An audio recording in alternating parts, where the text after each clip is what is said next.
అదేవిధంగా నిరుద్యోగుల గొంతుకగా నేడు నాడు నిరంతరం వారి కోసమే విద్యార్థి దశ నుంచి పోరాడుతున్న సోదరుడు రాజారాం యాదవ్ గారు, మరి మా అందరి స్ఫూర్తి ప్రదాత, మార్గదర్శి.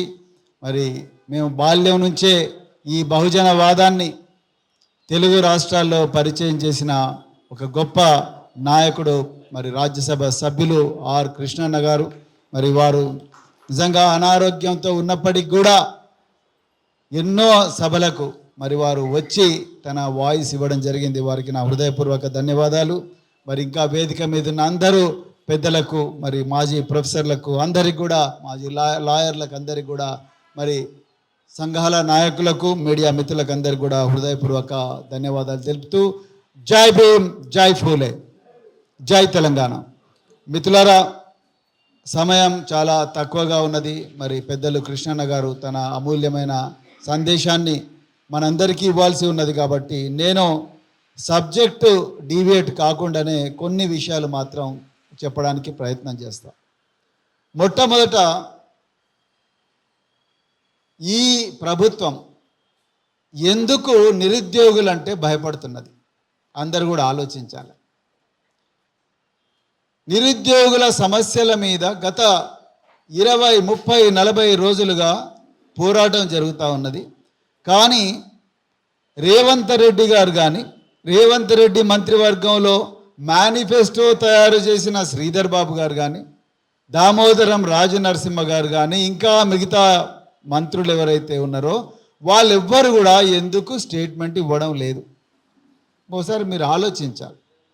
వీళ్ళందరూ ఈరోజు మంత్రులుగా కావడం కోసం ఇదే సోమాజిగూడ ప్రెస్ క్లబ్ వేదికగా జరిగిన ఎన్నో సమావేశాల్లో ఈనాటి ముఖ్యమంత్రి, ఆనాడు ప్రతిపక్ష నేతగా ఇక్కడికి వచ్చి కూర్చొని మరి ఎన్నో హామీలు ఇచ్చిండ్రు. నేను కూడా దానికి ప్రత్యక్ష సాక్షి. నేను ఈరోజు ఏ కుర్చీ మీద కూర్చున్నానో అదే కుర్చీ మీద కూర్చున్నా. ఆర్ కృష్ణన్న గారు కూర్చున్న కుర్చీ మీద రేవంత్ రెడ్డి గారు కూర్చున్నారు. రాజారాం యాదవ్ గారు కూర్చున్న కుర్చీ మీద కోదండరామరెడ్డి గారు కూర్చున్నారు. మరి ఇవాళ ప్రభుత్వం రాగానే ఒక్క రోజు లోపలనే నిరుద్యోగులు ఉగ్రవాదులు అయిపోయినారు. నాకు నిన్న రాత్రి అయితే కళ్ళల్లో నీళ్ళు వచ్చినాయి. అమ్మాయిలు రాత్రి 11 గంటలకు చంటి పిల్లలను ఎత్తుకొని సిటీ కాలేజ్ పక్కలుండే పేట్లా బురుజ్ పోలీసు గ్రౌండ్లో రాత్రి 10 గంటలకు ఆకలి అవుతుంది, మాకెవరు అన్నం పెట్టడం లేదు, రాత్రి పూట కరెంటు కూడా బంద్ చేస్తున్నారు పోలీసులు మమ్మల్ని టార్చర్ చేయడం కోసం అని చెప్తున్నారంటే ఈ ప్రభుత్వం అసలు ఎలాంటి ప్రభుత్వం? స్పందన ఉందా, లేకపోతే రాళ్ళే పాలిస్తున్నాయా మనను అనేది ఒకసారి అర్థం చేసుకోవాలి మీరందరూ. ఎవరి పిల్లలు? మొన్నటి వరకు నవంబర్ 30వ తారీఖు కన్నా ముందు 2023లో మొన్నటి వరకు మీరు బస్సులు పెట్టి ఇదే బిడ్డలను తెలంగాణలో నలుమూలలా తిప్పి ఆనాటి ప్రభుత్వం నిరుద్యోగ వ్యతిరేక ప్రభుత్వం అని ప్రచారం చేయించి ఆ ప్రభుత్వం మీద వ్యతిరేకత మరింత పెంచి మీరు ఓట్లు వేసుకున్న బిడ్డలే కదా వీళ్ళందరే కదా ఇంటింటికి పోయి మీ పార్టీ జెండా పట్టుకొని, మీ పార్టీ గుర్తు పట్టుకునే కదా వీళ్ళందరూ కూడా పోయి మీరు అధికారంలోకి వచ్చిన వెంటనే మీరు చేసిన మొదటి సంతకం ఏంటి? రేవంత్ రెడ్డి గారు 6 గ్యారంటీల అమలుకు రేవంత్ రెడ్డి సంతకం. మీరు చూడండి, యూట్యూబ్లలో చూడండి, ఇంటర్నెట్లో చూడండి. రజనికి మొదటి పోస్ట్ ఇచ్చినా అని అన్నారు. 6 గ్యారంటీల మీద సంతకం చేసిన మరి రేవంత్ రెడ్డి గారు, దాంట్లో యువ వికాసం అనే గ్యారంటీ కూడా ఉన్నది, నిరుద్యోగుల కోసం కూడా ఒక గ్యారంటీ ఉన్నది. మరి ఎక్కడ పోయింది మీ సంతకం? మీరు ఫోర్జరీ సంతకం పెట్టినరా? అబద్ధాలను మోసం కోసం సంతకం పెట్టినరా? ఇలా ముఖ్యమంత్రి గారు ఆలోచించాల్సిన అవసరం ఉన్నది. నాకు ఆశ్చర్యం వేస్తున్నది. విద్యార్థులు ఒక 10 డిమాండ్లు పెట్టినరు అనుకుందాం. విద్యార్థులు ఏం డిమాండ్లు పెట్టినరు? వాళ్ళు ఎక్కడ కూడా అసంబద్ధమైన డిమాండ్లు పెడతలేరు. ఒకటి, జాబ్ క్యాలెండర్ ఇవ్వండి. అరే, యూపీఎస్సీ ఇస్తుంది, గవర్నమెంట్ ఆఫ్ ఇండియా ఇస్తుంది, యూపీఎస్సీ జాబ్ క్యాలెండర్ ఇస్తుంది, staff selection commission job calendar ఇస్తుంది. మేము ఉద్యోగాల కోసం ప్రిపేర్ అయ్యే రోజుల్లో ఎంప్లాయ్మెంట్ న్యూస్ అని ఒకటి వచ్చేది, ఇప్పుడు కూడా వస్తున్నది. ఎంప్లాయ్మెంట్ న్యూస్లో మార్చి నాడు ఆర్ జనవరి నాడు civil services preliminary examination advertisement బరాబర్ పడుతుంది. మేలో దాని ప్రిలిమినరీ జరుగుతుంది, అక్టోబర్లో దాని మెయిన్స్ జరుగుతుంది, జనవరి నుంచి ఫిబ్రవరి వరకు ఇంటర్వ్యూలు జరుగుతాయి, జనవరి నుంచి మార్చి వరకు ఇంటర్వ్యూలు జరుగుతాయి. This is what calendar is all about. మీరే అన్నారుగా క్యాలెండర్ ఇస్తామని, మీరే పేపర్లో పెద్ద అడ్వర్టైజ్మెంట్ ఇచ్చిండ్రు, జాబ్ క్యాలెండర్ ఈ రోజు నుంచి ఈ రోజు వరకు ఈ పోస్టు, ఈ రోజు వరకు నుంచి ఈ రోజు వరకు ఈ పోస్ట్ అని డేట్లతో సహా ఇచ్చిండ్రు మీరు నవంబర్లో. మరి ఎక్కడ పోయింది ఆ జాబ్ క్యాలెండర్? నిరుద్యోగులు అడుగుతున్నారు. మీరు అయ్యా మేము చేయలేమంటే చెప్పండి.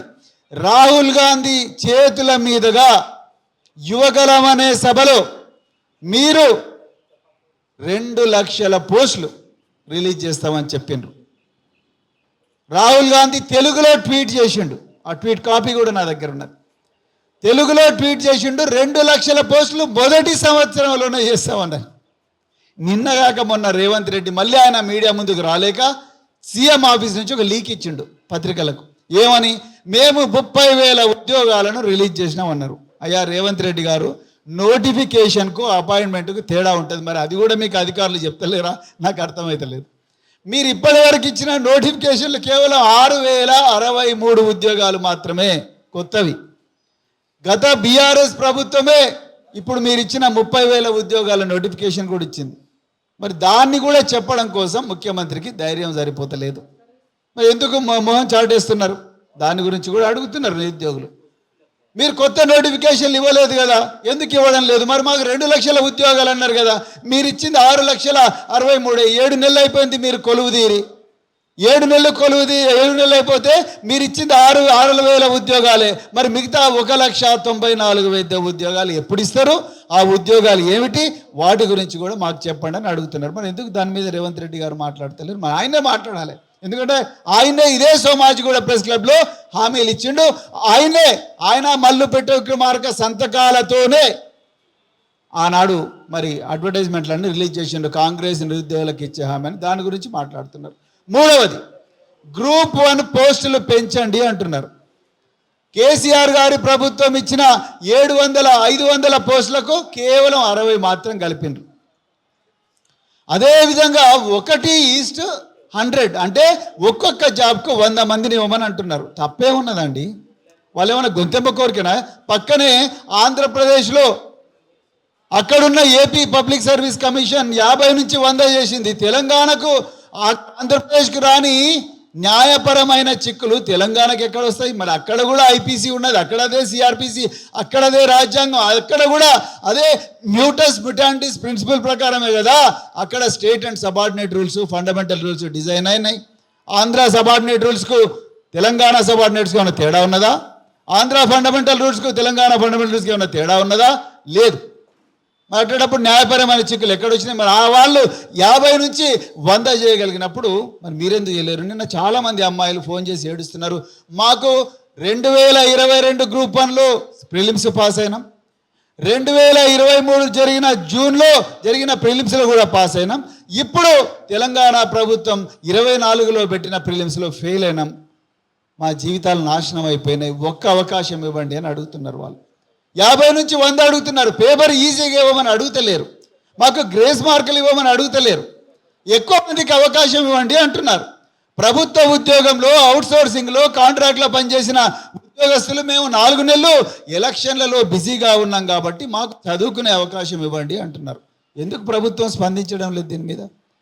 మూడవది, నిరుద్యోగులు గురుకులాలకు ఉద్యోగాలకు రాసిన నిరుద్యోగులు మా బ్యాక్లాగ్ పోస్టులకు ఇప్పుడు ఫిల్ చేయండి అంటున్నారు. రిలింక్విష్మెంట్ ఆప్షన్ ఎక్సర్సైజ్ చేయండి అంటున్నారు. ఎందుకు చేయడం లేదు? ఈరోజు ఉదయం Telangana public service commission librarian పోస్టులకు రిలింక్విష్మెంట్ ఆప్షన్ ఎక్సర్సైజ్ చేసుకోండి అని నిరుద్యోగులకు వెబ్ నోట్ రిలీజ్ చేసింది. మరి ఇదే తెలంగాణలో తెలంగాణ గురుకుల రిక్రూట్మెంట్ బోర్డు ఎందుకు రిలింక్విష్మెంట్ ఆప్షన్ చేయడం లేదు? ఒకటే రాజ్యంలో ఒకటే రాష్ట్రంలో పబ్లిక్ సర్వీస్ కమిషన్ ఏమో రిలింక్విష్మెంట్ ఆప్షన్ ఉందంటది, గురుకుల బోర్డు ఏమో రిలింక్విష్మెంట్ ఆప్షన్ లేదని అంటది. మరి నేను చైర్మన్గా ఉన్నప్పుడు నేను రిలింక్విష్మెంట్ ఆప్షన్ పెట్టే కదా, ఒక్క బ్యాక్లాగ్ లేకుండా 8,000 ఉద్యోగాలు ఒక్క కోర్టు కేసు లేకుండా కూడా మరి నేను నింపిన. అంటే మీకు ఇంట్రెస్ట్ లేదా?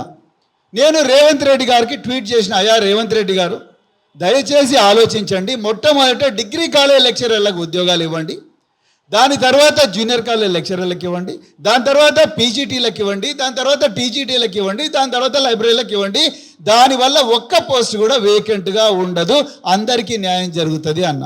ఎందుకంటే సుప్రీంకోర్టు గైడ్లైన్స్ ప్రకారము ఒకసారి మెరిట్ లిస్ట్ రిలీజ్ చేస్తే మళ్ళొకసారి ఆ మెరిట్ లిస్ట్ వాడడానికి లేదు, మళ్ళీ కొత్తగా ఎగ్జామ్ పెట్టాల్సిందే. సో అందుకొరకు దాన్ని తప్పించుకోవాలంటే రిలింక్వేజ్మెంట్ ఆప్షన్ పెట్టండి. దయచేసి రిక్రూట్మెంట్ కొంచెం ఆపి డిఎల్ రిజల్ట్స్ ఫస్ట్ ఇవ్వండి అన్న. ఆయన నాకు ట్వీట్కు మంచిగానే రెస్పాన్స్ ఇచ్చిండు, ప్రవీణ్ గారు నేను క్రెడిట్ కోసం చూస్తలేను, సమస్య పరిష్కారం కోసం చూస్తామని చెప్పి సన్నాయి నొక్కులు నొక్కిండు. కానీ ఎగ్జాక్ట్గా ఆపోజిట్ చేసిండు ముఖ్యమంత్రి. ఎందుకు చేసిండు? మార్చి 17వ తారీఖు నాడు ఎలక్షన్లో నోటిఫికేషన్ వస్తుంది కాబట్టి మేఘాల మీద ఎన్ని పోస్టులు వస్తే అన్ని పోస్టులు అన్ని తీసుకుపోయి ఎల్బీ స్టేడియంలో మొత్తం కూడా అపాయింట్మెంట్ ఆర్డర్లు ఇవ్వాలి. ఆ డ్రామా కోసం 3000 మంది నిరుద్యోగులు ఇలా రోడ్డు మీద పడ్డారు. ఉట్టి పుణ్యానికి, లేకపోతే వాళ్ళందరూ ఇలా ఉద్యోగస్తులు వాళ్ళేటోళ్ళు వాళ్ళు ఇలా కొంగు పట్టుకొని ముఖ్యమంత్రి ఇటు కూడా అడుక్కుంటున్నారు. అసలు చేయొచ్చా అండి? అమ్మాయిలు కష్టపడి చదువుకున్నారు. అశోక్ నగర్లో వాళ్ళు చదివే విధానం చూస్తే ఏడుపు వస్తుంది. అగ్గిపెట్టెల్లాంటి ఇళ్ళల్లో ఉంటారు. అదేవిధంగా స్టడీ హాల్లో ఒక్కొక్కరు 2000 గుంజుకుంటారు. లైబ్రరీలో చెట్ల కింద చెట్లకు కుర్చీలు కట్టుకొని వాన వస్తేనేమో ఆడిటోరియంలోకి పోతారు, లేకపోతేనేమో అన్నపూర్ణ అన్నం తినుకుంటా మరి చెట్ల కింద చదువుకుంటారు. కళ్ళల్లో మొత్తం కూడా జీవం ఉండదు, నిర్జీవంగా చదువుతూ ఉంటారు. వాళ్లకు మీరు న్యాయం చేయండి అని సొల్యూషన్ ఇచ్చినా కూడా చేయలేదు. మళ్ళీ ఇవాళ లైబ్రరీ పోస్టులకు రిలింక్వేజ్మెంట్ ఆప్షన్ ఇచ్చిండు. మరి ఆ రోజు గురుకుల బోర్డుకి ఎందుకు వెళ్ళే? 3000 మంది నోట్ల మట్టి కొట్టిండ్రు. ఇక 4వది గ్రూప్ 2 గ్రూప్ 3 పోస్టులను పెంచామని అంటున్నారు. వాళ్ళు అడిగే దాంట్లో చాలా న్యాయం ఉన్నది, నేను చెప్తా దానికి. గ్రూప్ 3 పోస్టులు అన్నీ కూడా హెడ్ ఆఫ్ ద డిపార్ట్మెంట్ పోస్టులు. హెడ్ ఆఫ్ ద డిపార్ట్మెంట్ పోస్టులు అంటే మొత్తం కూడా హైదరాబాద్లోనే ఉంటాయి. హైదరాబాద్లో తెలంగాణ వాళ్ళు ఎంతమంది ఉన్నారు? కృష్ణ హైదరాబాద్లో తెలంగాణ మట్టి బిడ్డలు తక్కువ ఉంటారు కాబట్టి హైదరాబాద్లో మళ్ళీ వలస వచ్చిన వాళ్ళే ఎక్కువ ఉంటారు కాబట్టి వాళ్ళకే ఈ పోస్టులను వస్తాయి. కాబట్టి ఈ పోస్టులు పెంచి జిల్లాలకు కూడా పెంచండి. గ్రూప్ 2 పోస్టులు పెంచితే జిల్లాల్లో కాళేశ్వరం జోన్ కానీ, భద్రాద్రి జోన్ కానీ, లేకపోతే మరి వికారాబాద్ అంటే చార్మినార్ జోన్ కానీ, ఇంకా మిగతా జోన్లు ఏవైతున్నాయో ఆ జోన్లలో కూడా ఈ పోస్టులు పెంచితే తెలంగాణ గ్రామీణ ప్రాంతాల బిడ్డలకు కూడా న్యాయం జరుగుతుంది అన్న ఉద్దేశంతోనే వాళ్ళు గ్రూప్ 2 పోస్టులు అడుగుతున్నారు. 2000 పెంచమంటున్నారు. ఇది ఏదో కష్టమైనట్టుగా బల్మూరు వెంకట్ గారు, ఇలా రియాజ్ గారు వీళ్ళిద్దరు వచ్చి విద్యార్థులను భయపెట్టించుకుంటూ మాట్లాడుతున్నారు. ఘోరమా బల్మూరు వెంకట్ ఆయన ఎమ్మెల్సీ ఎట్లయిండో కానీ ఆయన డాక్టర్ బల్మూరు వెంకట్ అంట. ఆయన గాంధీ హాస్పిటల్కు వచ్చి ఆ మోతీలాల్ నాయక్ అనే పిల్లగాని బౌన్సర్లతో బెదిరిస్తారండి. ఆయనేమో చావు బతుకులలో ఉన్నాడు నిరాడదీకి చేసుకుంటా, ఈయన బౌన్సర్లతో బెదిరిస్తారు. విద్యార్థులు తిరగబడితేనేమో దొడ్డిదారిన అంబులెన్స్లలో వారిపోతారు. వీళ్ళు ఎట్లా నాయకులు అవుతారు నాకు అర్థం కాదు. నాకు అది ఆశ్చర్యం వేస్తున్నది. ఇట్లాంటికైనా ఇవాళ అధికారం ఇచ్చింది తెలంగాణ ప్రజలు. అరే 2000 పోస్టులు పెంచలేరా మీరు? కేసీఆర్ గారు ఒక్క దెబ్బతోని 45,000 పోలీసు ఉద్యోగాలు ఇచ్చిండు. ఒక్కటే దెబ్బతోని 45,000 పాటు గుండె ఉండాలి కదా, నిరుద్యోగులకు న్యాయం చేయాలని గుండె ఉండాలి. ఆ గుండె ఇవాళ వారికి ఇక్కడున్న ప్రస్తుత పాలకులకు లేదని అర్థమవుతున్నది. ఆనాడు నాకు బాగా గుర్తున్నది, పోలీస్ డిపార్ట్మెంట్లో డిఎస్పీలకు ప్రమోషన్లు వచ్చినాయి, కానీ పోస్టులు లేకపోతే ఒక్కటే జీవోతోని సూపర్ న్యూమరరీ పోస్టులు క్రియేట్ చేసిండ్రు. ఇవాళ జీవో 46 ప్రెసిడెన్షియల్ ఆర్డర్ ప్రకారం వచ్చిన జీవో 46 వల్ల గ్రామీణ ప్రాంతాల్లో పోలీసు ఉద్యోగానికి పోయిన గ్రామీణ ప్రాంతాల బిడ్డలకు ఇవాళ చాలామంది కూడా 130 మార్కులు వచ్చినా కూడా వాళ్ళకు ఉద్యోగాలు రాలేదు. హైదరాబాదు, సైబరాబాదు, రాచకొండ కమిషనరేట్లలో 80 మార్కులు వచ్చినా ఉద్యోగాలు వచ్చినాయి. సరే ప్రెసిడెన్షియల్ ఆర్డరు, దాన్ని ఒక చిన్న సవరణ చేస్తే అయిపోతుంది. ప్రెసిడెన్షియల్ ఆర్డర్ నుంచి ఈ జీవో 46ను తెలంగాణ స్పెషల్ పోలీస్ డిపార్ట్మెంట్కు ఎగ్జెంప్ట్ చేస్తే అయిపోతుంది. 90% మంది తెలంగాణ బిడ్డలే వస్తారు కదా ప్రెసిడెన్షియల్ ఆర్డర్ ప్రకారం.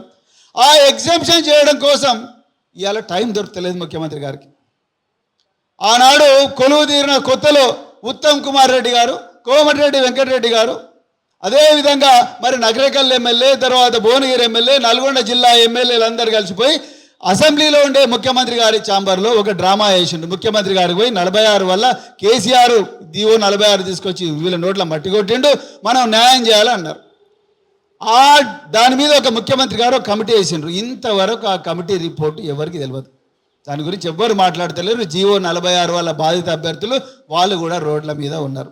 ఇక మరి చూడండి, డిఎస్సి వాళ్ళు అడుగుతున్నది ఏంటి? టెట్కు డిఎస్సికి మధ్యలో కేవలం నెల రోజుల గ్యాపే ఉన్నది. దయచేసి ఒక 3 నెలలను ఇవ్వండి, మేము ప్రిపేర్ అవుతాము. ఎందుకంటే సిలబస్ టెట్కు ఒకలాగా ఉన్నది, డిఎస్సికి ఒకలాగా ఉన్నది. మాకు అవకాశం ఏంటంటారు. వాళ్ళు ఎగ్జామ్ డైల్యూట్ చేయమని అంటలేరు, పేపర్ ఈజీగా ఇవ్వమని అంటలేరు, లేకపోతే గ్రేస్ మార్కులు ఇవ్వమని అంటలేరు.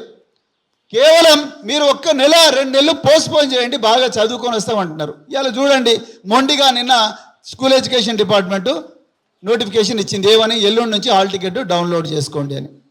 నేను ఆఫీసర్లతో మాట్లాడి ఏందయ్యా మీరు వాళ్ళేమో కొట్లాడుతున్నారు, పోలీస్ స్టేషన్లో పోలీసు వాళ్ళ కాలు మొక్కుతున్నారు, ఉపాధ్యాయులు కావాల్సిన వాళ్ళు. ఉపాధ్యాయులు పోలీసు వాళ్ళ కాలు మొక్కకూడదయా, పోలీసు వాళ్ళు ఉపాధ్యాయుల కాలు మొక్కాలి, మీరు అర్థం చేసుకోండి అని చెప్పినాను. కానీ ఆ పరిస్థితి కూడా లేదు, వాళ్ళు మొండిగా ఇచ్చేసారు. ఇవాళ విద్యాశాఖ మంత్రి ఎవరు? తెలంగాణకు ఉన్నారు ఎవరన్నా? లేడు. విద్యాశాఖ మంత్రి లేడు, ముఖ్యమంత్రి విద్యాశాఖ మంత్రి. ఆయన స్పందిస్తూనే లేడు. ఆయన ఎంతసేపు ఆ ఎమ్మెల్యేని కొనుక్కుందామా, ఈ ఎమ్మెల్సీని కొనుక్కుందామా, ఎవరెవరు మార్కెట్లో దొరుకుతారు, వాని రేట్ ఎంత, ఎప్పుడెప్పుడు వాళ్ళకి కండువ కప్పాలి, ఇదే ఉన్నారు. రాజకీయాలు మాట్లాడాలని లేదో నాకు తెలియదు, కానీ ఇది జరుగుతున్న తెలంగాణకంతా ఓపిక ఉన్నదా, టైం ఉన్నదా? లేదు. మరి అధికారులు ఏం చెప్తున్నారు? ఎవరు చూడు, ఏ అధికారిని అడిగా, నేను కూడా అధికారిగా 26 సంవత్సరాలు పనిచేసిన అధికారుల మైండ్ సెట్ ఎట్లుంటుందంటే ఏ విషయం కూడా కోర్టుకు పోవద్దని ఉంటుంది వాళ్ళకు. సో ముఖ్యమంత్రి గారికి ఏం చెప్తారు? సార్ ఇది కోర్టుకు పోతుంది సార్, ఇది సుప్రీంకోర్టు అట్లుంది సార్, ఇది గైడ్ లైన్స్ అట్లుంది సార్. అరే నువ్వు మొండిగా నిలబడు కదా, మీ అడ్వకేట్ జనరల్ పోయి పోరాడతాడు. ఇలా ఘోరం ఏంటంటే జీవో 46 దాంట్లో మీరు నమ్ముతారో నమ్మరో మిత్రులారా, 22 సార్లు వాయిదా పడ్డది ఆ కేసు. జీవో 46 నిరుద్యోగ అభ్యర్థులందరూ హైకోర్టుకు పోతే 22 సార్లు వాయిదా పడితే 22 సార్లు ఇక్కడ న్యాయశాఖ ప్రొఫెసర్ గాలి వినోద్ కుమార్ పోయిండు, కానీ అడ్వకేట్ జనరల్ రాలే. మొన్న జరిగిన హియరింగ్ కూడా అడ్వకేట్ జనరల్ పక్క ఛాంబర్లు ఉన్నాడు, కానీ ఇక్కడ రాలేదంటే మీరు అర్థం చేసుకోండి, ప్రభుత్వం నుంచి స్పష్టమైన ఇన్స్ట్రక్షన్స్ ఉన్నాయి, నిరుద్యోగుల నోట్ల మట్టి కొట్టాలని. వాళ్ళు అడుగుతున్నది ఏంటంటే డిఎస్సి పోస్ట్పోన్ చేయమంటారు. ఇవాళ కూడా ఉస్మానియాలో ధర్నా చేస్తుంటే వాళ్ళని ఎత్తుకొని పోయినారు. మరి ఎన్ని రోజులు ఇట్లా అంటే? అందుకొరకే నేను ఏమంటున్నా అంటే, అయితే ఇక్కడ ఇట్లాంటి మీటింగ్లు రాజారాం గారు చాలా పెట్టారు. నేను ఒక్కటే రిక్వెస్ట్ చేస్తే, ఇంతమంది కొంతమంది మన రాజ్యం రావాలి, బహుజన రాజ్యం రావాలి, ఇవన్నీ రావాలంటారు, సంతోషం. కానీ నా రిక్వెస్ట్ ఇక్కడ ఉన్న వాళ్ళకి, నేను లాస్ట్ టైం కూడా రాజారాం గారు పెట్టినప్పుడు అదే రిక్వెస్ట్ చేసిన, ఇవాళ కూడా చేస్తున్నా. మనం హైదరాబాద్కే పరిమితం అయితే రాజ్యం రాదు భయ్. మనం గ్రామీణ ప్రాంతాలకు వల్ల నేను తెలంగాణలో 4000 గ్రామాలు తిరిగిన, 300 ఇదే బహుజనవాదాన్ని పెట్టుకొని, ఇదే రాజారాం యాదవ్ గారు కూడా తెలిసి కొంపల్లి రాజు వాళ్ళ ఇంటికి కూడా పోయినా నేను. 350 రోజులు 4000 గ్రామాలు నేను తిరిగిన.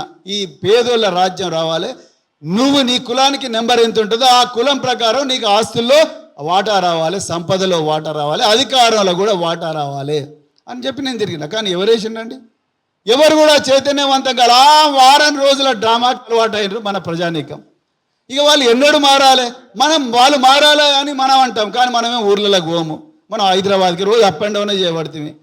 150 కిలోమీటర్లను 100 చేస్తాం, కానీ మనం ఒక్కరోజు కూడా మరి మన ఏ సమాజం నుంచి వచ్చినామో ఆ సమాజం ఎందుకు బానిసత్వంలో బతుకుతూ ఉన్నది, ఆ సమాజం ఎందుకు అజ్ఞానంలో బతుకున్నది, ఆ సమాజం నుంచి వచ్చిన బిడ్డలు ఇవాళ ఉస్మాన్ యూనివర్సిటీలో పోలీస్ గ్రౌండ్లలో పోలీస్ స్టేషన్లలో దౌర్జన్యానికి ఆకలి కేకలేస్తూ బతుకుతూ ఉన్నారు. వాళ్ళ గురించి మరి కోదాడలో కానీ, కొడంగల్లో కానీ, ఆసిఫాబాద్లో కానీ, అలంపూర్లో కానీ, హైదరాబాద్ నగరంలో ఉండే బస్తీలో కానీ ఆ బిడ్డలు చేస్తున్న పోరాటం గురించి చెప్పే నాయకులు ఈరోజు కరువైనరు. ఆ నాయకత్వం లేకనే మనం ఇవాళ జ్యోతిరావు పూలే చెప్పినట్టుగా మరి విద్య లేకనే మనం బానిసలమైన, విద్య లేకనే నైతికత లేదు, నైతికత లేకనే శూద్రులందరూ కూడా బానిసలు అయినరు అని ఎట్లయితే జ్యోతిరావు పూలే అన్నాడో ఆ పరిస్థితి అలా వచ్చింది మిత్రులారా.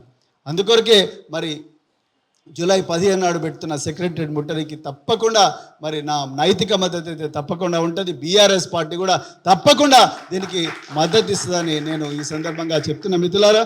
అదేవిధంగా మరి ఇంకా మిగతా విషయాలు, స్పందన విషయానికి వస్తే ఇంకొకటి విషయం చెప్తున్నాం. పోయిన ప్రభుత్వంలో వాళ్ళు మొండిగా ఉన్నప్పటికీ కూడా విద్యార్థులు రోడ్డు మీదకి వస్తే సమస్యలు పరిష్కారమైన దానికి గ్రూప్ 1 లీకేజే బెస్ట్ ఎగ్జాంపుల్.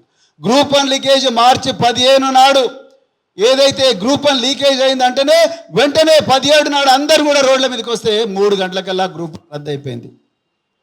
గ్రూప్ 2 వాయిదా వేయాలని నిరుద్యోగులందరూ కూడా టీఎస్పీఎస్సీ కార్యాలయానికి వచ్చి ముట్టడి చేస్తే సాయంత్రం 4 గంటలకు గ్రూప్ 2 వాయిదా పడ్డది.